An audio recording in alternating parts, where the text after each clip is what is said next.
Union membership has been on the decline in the private sector, and it remains controversial as to whether unions provide more benefits or harms. Let's take a look at the pros and cons of labor unions. Unions tend to lessen income inequality.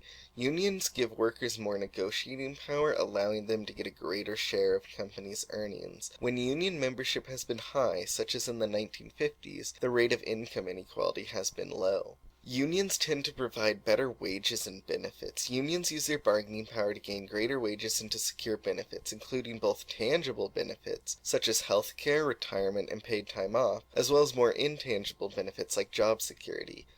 Unions were instrumental in securing many of the legal protections that all workers still enjoy to this day. Things like the 40-hour work week, the minimum wage, overtime protection, and child labor laws were all heavily promoted by labor unions, and this created the political will necessary for many of these things to come into law.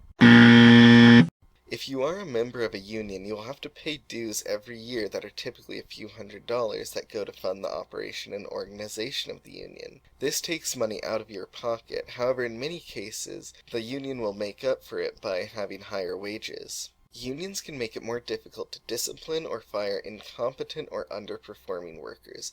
Union contracts often have terms restricting employers' disciplinary abilities. One area where we've seen this recently is in police and law enforcement, where unions have consistently fought against policies that would make it easier for officers involved in police brutality incidents or who have lots of public complaints to be dismissed or held accountable.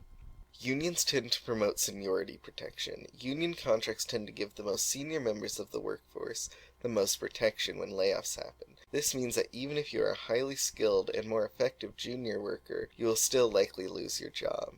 Unions are one very effective tool for giving the working class and middle class a higher portion of the overall wealth of a nation, and if they lose ground and no other rules or laws to protect workers are put in place to make up for this, the working and middle class will almost certainly receive a smaller share of the overall wealth of a nation. Let us know what you think about the pros and cons of unions in the comments below.